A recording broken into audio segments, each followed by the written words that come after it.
Hey guys, welcome back to my channel. Simone here, and today I'm going to be filming my January wrap up. I read 13 books in the month of January and it was a pretty rubbish month for me. I've started to track my statistics for my reading every month, so I'm going to try and talk about them a little bit more for you, but I'm using the spreadsheet that Ali from Hardback Hoarder created, which I'll link down below for you, but I really enjoy it. I've kind of made it my own a little bit by only including the things that I really want to track. But I can tell you, like I said, I read 13 books in the month of January, which consisted of 3,875 pages. My average rating was a 3.1, so it was pretty bad. I read 3 thrillers, 2 contemporary, 2 mystery, 2 non-fiction, 1 classic, 1 fantasy, 1 horror, and 1 romance. I read 11 physical books and 2 ebooks. And I read 10 adult books, 2 YA books, and 1 children/middle grade book. So yeah, it was not a great reading month for me.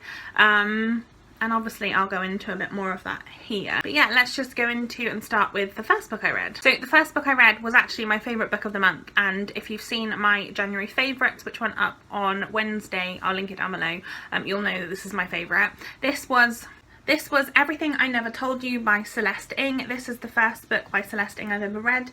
I think this is actually her debut novel as well, and I'm really excited to be reading another book by her in February because I absolutely loved this one. I gave it a 4-star in the end.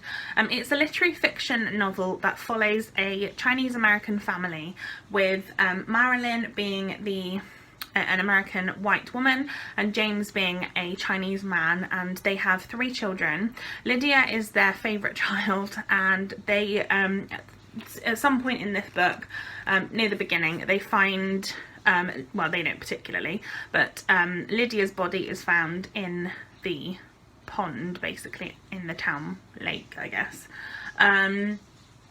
And this is set in 1970s. It's a really small town, like everybody knows everyone, and it's basically talking about it's not really a case of like who done it or what happened, although there is kind of that, like, is this a murder, is this a suicide, is this an accident, what happened? But the main point of this is kind of about identity. It talks a lot about the fact that James, being a Chinese lecturer, he has a lot of personal struggles with people looking at him differently because he is a Chinese man, and he gets a lot of kind of negative comments. And then the rest of the family, the children are mixed race, of course, so they have a Chinese dad and an American mum, so it's that kind of difficulty. It talks a lot about that. It talks about mental health. It talks about lots of things, and it's a really lovely read. I really enjoyed it, and yeah, it's just really lovely. It talks about relationships and family, and yeah, it was a wonderful read. It was literary fiction, so there are parts of it that's quite like fluffy language, or like, I guess people say like flowery language, that kind of thing, which a little bit sometimes went over my head, but generally I absolutely loved this and I'm really glad I read it. It was my first book of the year and it was my favourite book of the month, so off to a good start. Unfortunately, it went a little bit downhill after that. The second book I read was The Naughtiest Girl in the School by Enid Blyton. This is the first book in the Naughtiest Girl series. My mum bought me this box set for Christmas, and I obviously wanted to start with the very first one. I really enjoyed this book. This was another 4-star read for me, and yes, this basically follows a young girl. I actually don't know how old she is. I want to say she's like 11. I'm not really sure how old she is, to be honest, but this she's basically sent off to boarding school in the first one because she's been so naughty that her governesses won't look after her, and she decides that she's going to be so naughty that they'll send her home, and because she doesn't want to be there, and it's kind of about that, and it's about how she like fits in with the people in her school. And yeah, I really enjoyed this one. It's really nostalgic for me. I read this a lot when I was a kid, so it really brings up the memories I had when I was a kid and kind of takes me back to that time. So yeah, I loved this book and I'm really glad I read it. My next one was my first buddy read of the year, and that was Noughts and Crosses by Mallory Blackman. This is the first book in, I believe, a 5-part series. I buddy read this with Emily from Novel Novels and Kaz from Cats and Camera. Sorry, AJ's having a shower and he's just like throwing things around in the bathroom. as you do. Yes, so this basically follows Sephi and Callum. Callum is a white naught and Sephi is a black cross, and this book is essentially like the role reversal, I guess, of racism. So the black crosses are the elite, like they're the majority, they are kind of the better half, I guess, like they rule over the white noughts. And I really enjoyed the like morals and the point. I can understand the point of the story. I really hated the story itself. So I was the only one. So of the three of us, I believe that Emily and Kaz both loved it, gave it 4 or 5 stars. I gave this one a 2 star. I really just couldn't get into the relationship between the two. So it's kind of, it has that like star-crossed lovers feel to it. And I didn't care for the relationship. I didn't think that they just like should be together. I didn't understand why they were. I know that this is a YA book as well, but like the way that they spoke to each other, or just the way that they spoke in general, I just wanted to like, I just didn't want anything to do with it. Like I just couldn't get on board with it. I found the characters, like I said, to just be really, really annoying, and not even annoying, just like not real. They didn't feel like real people to me.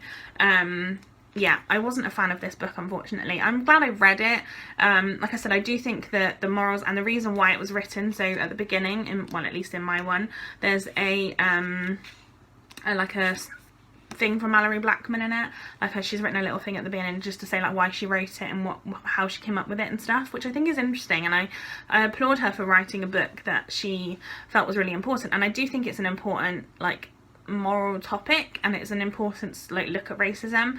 I just wish that I cared about the story more, because yeah, it wasn't for me, unfortunately. Next up, I read a Christmas present that I got for from Kaz from Cats and Camera, and I read The Prison Doctor by Dr. Amanda Brown. This follows Amanda Brown, who works in a prison. She treats inmates in like some of the UK's most infamous prisons, and she talks a lot about different things that she's had to deal with. This is like a memoir, I guess, and I really enjoyed this. I really found it interesting how she went from being a kind of like typical GP to working in a prison, how that happened, the things that she's had to deal with, how much like what she enjoys about her job, what she doesn't. This is really gory in places. There are a lot of trigger warnings for most things, but yeah, it really interested me. Definitely trigger warnings for things like suicide, self-harm, violence, abuse, rape, that kind of thing, like definitely in here. But yeah, I just really enjoyed it. I gave it a 4 star in the end. I think for me, when I read like memoirs about people writing about their jobs, I will always have Adam Kay's This Is Gonna Hurt and Dr. Richard Shepard's Unnatural Causes in my head, because I gave both of those 5 stars and I absolutely love both. And this one wasn't quite as good as that in terms of writing, but I really enjoyed her kind of life history and reading about her. I think she's amazing, and yeah, I really would love to read more kind of like, if you know of any kind of like job non-fiction, like memoirs about people working in certain places, especially medical ones. I love that. So like forensics and that kind of thing, anything like that, do let me know, because I'd love to know. But yeah, I really did enjoy this one. Like I say, it was a 4 star. Next up, I read Cat and Mouse by James Patterson. This is, I believe, the 4th book in the Dr. Alex Cross series, and as you probably know, I've mentioned many times, I'm basically reading through the series. So this, like I say, was the 4th one. It was the next one I had to read, and I ended up giving this one a 3 star. The reason I didn't love this one as much as I've loved the others is that, so the first 2 books, Along Came a Spider and Kiss the Girls, I really enjoyed, and one of the main arcs of the story is about a psychopath named Gary Sonji. He's in both of them, and he makes another appearance in this. So there was a 3rd book that was about Jack and Jill, which was not about him at all. It was like about other things. This kind of went back to him again, and I was a bit like, are we not done with him by now? So yeah, that was kind of a bit annoying. Basically, Detective Alex Cross works for the FBI, and he is a psychological detective. Like he deals with like the psychology as well. Like it's really hard to explain, but this basically had, the other thing about this actually was that there was 2 stories in it. So there was the Gary Sonji side, and then there was another mystery that was happening, which was the there was another kind of like murder mystery happening at the same time about a man named Mr. Smith. And I didn't like the fact that it was 2. Like, I didn't really understand why that needed to be the case. It could have just been 1 and I would have enjoyed it. So yeah, I just I don't particularly like the fact when there's like 2 big cases. Like, I don't mind if there's like side things as well, but when it's like 2 main things and you have to try and focus on both, I'm like, this could have been 2 books, to be honest. But yeah, I liked this one. I did. It kind of took me back to that, but it was definitely not any more than a 3-star for me. Next book I read was Call My Name by Paula Daly. This was an ebook that I had. I believe that I originally read this one for books sent by a publisher, but then I realised after that I was not sent this by the publisher, so I'm not really sure what happened there. This basically follows a woman who she's in prison doing a life sentence. Basically, she's been accused of murdering her husband's mistress. Her case is taken on by these people that, like, the Innocence Project, I'm sure it's called, and basically they have to try and they take on different cases if they think that someone's innocent, and they take on her case, and it's kind of about them trying to figure out what actually happened, if she did this thing, if she didn't, like, lots of things. I enjoyed this one. It was a 3-star. I read it really, really quickly because it was quite, like, fast-paced, but I kind of guessed what was going to happen in the end, and I didn't love the ending so much, so it was definitely only 3-star. I also can't really remember a lot about it now, so that's always a sign for me that I didn't love a book as much as I think I did. But yeah, so that's that. That was the end of that one. So the lighting's changed. The sun is coming in, and I've just had to, like, hide myself with them with the curtain. Anyway, so yeah, I had unfortunately 2 DNFs next. The first of those was Geek Clothes by Catherine Dunn, which you'll probably remember if you watched my TBR video. I was really unsure about this one, and unfortunately I was right to be. I read 20 pages of this, and no, actually, did I read 6 pages? I only read 6 pages of this book, so I have added that onto my page count. It was only 6 pages. I didn't write the whole book. I really, really did not like the writing. I know I only gave it 6 pages, which, to be honest, is not a lot, but I hated the first 6 pages. I actually hated it. The writing is, firstly, the way this page, I hate the way it's written on the page. And secondly, it was so grotesque and so, like, grim, the writing. Oh, I liked it.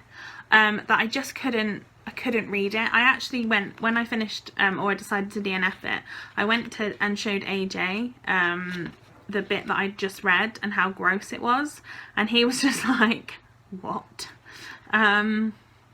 Yeah, I can't even explain to you.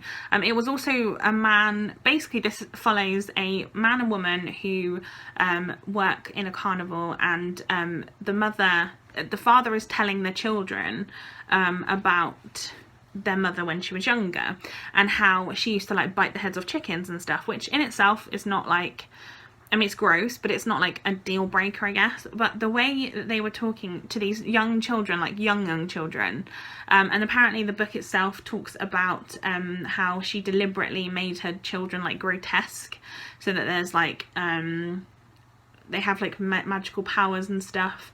She wants to turn them into these, like, gifted, grotesque children, so that she can kind of get them through the, like, get people through the turnstiles of the carnival. Like, she gobbles pesticides and gives herself radiation and stuff like that. And I just, yeah, I wasn't sure how I was going to feel about it when I started. And then, like I said, after 6 pages, I was like, I'm not even going to keep reading this, because, yeah, it wasn't for me. So this is unfortunately a DNF, and I really did not like it. And the other book that I DNF'd was another one on my Kindle, and that was Impossible Causes by Julie Mayhew. This, in fact, was a book I was sent by the publisher. But I DNF'd it, and I remember I read 20 pages. I can't even remember what it was meant to be about. I can't remember why I DNF'd it. It was so long, feels like so long ago, it wasn't even. But I really didn't like it, so we're just going to stick with that, because, yeah, it wasn't for me. Can't remember why. Don't really care why, just remember I didn't like it. The next one was another one in my TBR that I was a bit unsure of, but I actually ended up really enjoying it. This was Shiva by Maggie Stiefvater. This is my second Maggie Stiefvater book I've read. I've read the Scorpio Races before, and I really enjoyed this one. I gave it a 4-star. This basically follows Grace, who lives in a small town where where there are wolves basically. It really has like a Twilight vibe to it, I won't lie to you. But it was kind of an interesting take on that. So Grace has like an obsession with these wolves. She was actually like not attacked so much, but kind of attacked by the wolves when she was younger, and she's obsessed with this one wolf in particular. And this particular yellow-eyed wolf, and she in her town, a local boy is killed by the wolves, and then she meets this yellow-eyed boy, and you can imagine what happens next. I believe this is the first book in a trilogy, and I think I own all of them. This is kind of a love story, I guess, and I just really enjoyed it. It wasn't anything like brand new, like it did feel like it was in the Twilight world but without the vampires, but I just really loved it, to be honest, and I think I'm just a sucker for a werewolf, to be honest. So yeah, I really enjoyed this one. Would recommend. I am definitely going to continue with the series at some point. Like I said, I've got them on my shelf, so I don't have to worry too much. And yes, a massive thank you to my mum for buying this for me. The next book I read was for Victoria from What Victoria Read's book club. She hosts the What the Book Club read, and it's basically every month they're reading a Margaret Atwood book, and I decided to join in for the first month, so I read The Edible Woman by Margaret Atwood. I didn't love this book, and I know that not all of Margaret Atwood's books are the same, in fact they're quite different, but I don't think that her earlier stuff is going to be for me. Like I will try some of the others. I do really want to read like Elias Grace, and I really want to read like the Testaments and stuff when they come to some of those. I really want to read them, but I don't think that this one particularly, these early ones, are going to be for me. So this follows a woman named Marion who is engaged to a man named Peter. She has a flatmate who wants to get pregnant, and she likes her job, and then when she gets engaged, suddenly she can't eat food. She literally can't stomach food, and it's kind of like, it's got a lot of metaphors. To be honest with you, I feel like one of the main reasons I didn't enjoy this was because it just went over my head completely. Like, I feel like there was probably quite a lot of like meaning to this that I just didn't get, and I didn't like any of the characters pretty much. The only one I did like was her flatmate, who yeah, I just felt was really obvious. Yeah, this wasn't really for me, and like I said, it just went over my head, and I feel like it just, yeah, not my type of thing. So unfortunately it was a 2-star from me. However, it was really fun, and thank you so much to Victoria for hosting this readathon, or this kind of starting this book club, because I am really interested in reading some of the others, and if she does other books as well in a couple of years when she finishes these, I will definitely join in. And I am going to join in with some of the Margaret Atwoods if I kind of have the copies, because I've got a few of them, and yeah, I'm just probably not going to go out and buy every single one, I don't think. But yeah, it was an interesting read. I'm glad I've read it, but yeah, this one unfortunately just wasn't really for me. Then we had another DNF, and I was gutted about this one. So you'll probably have seen I did a BookTubers recommend my TBR in January, I believe, for the year. So I got 12 of my favourite booktubers to recommend me books, and one of the books that I was recommended by Linda from Linda's World of Books, who I love. And Linda, don't worry, I'm not upset with you, so don't worry about it. I know you're a bit worried about that. It's honestly fine. But basically, I was so sure I was going to love this book, and I ended up DNFing it because I just couldn't. I read about 200 pages of it, and I just couldn't. I wasn't interested anymore. So it was Pieces of Her by Karen Slaughter, and I just... this book. So I love Karen Slaughter. I've now read another Karen Slaughter book, which I actually read in February, so I will talk about that book more obviously in my February wrap up. But I read, like I said, about 200 pages of this. It basically follows a girl named Andrea Oliver, and she is involved in a tragic shooting in the mall, where her mum, the way that her mum acts at that event causes her to think that something is not quite right, and then lots of things happen. I really wouldn't like to say anything else because I don't want to spoil this if you have if you're interested in it. But basically, the reason I didn't like this so much, I would have enjoyed the main storyline if it stayed on the timeline, but in between it goes back to like 1980 or something. I can't actually remember where it goes back to. So it's set in 2018, but it goes back to 1986, and it talks about her mum's past, and I just didn't like that bit. I didn't care. I felt myself drifting throughout, and then, to be honest, I did, after I DNF'd it, I looked up what happened online. I looked up like the spoilers, I guess, and I don't really care. I'm glad I didn't finish it, because I think I would have been really disappointed, and it probably would have been a like 1 or 2 star anyhow. So yeah, unfortunately this wasn't for me. Like I said, Linda, don't worry, I don't judge you on this. I know that people enjoy different things, and I'm glad that you enjoyed this, because like I said, I've loved Karen Slaughter's other books.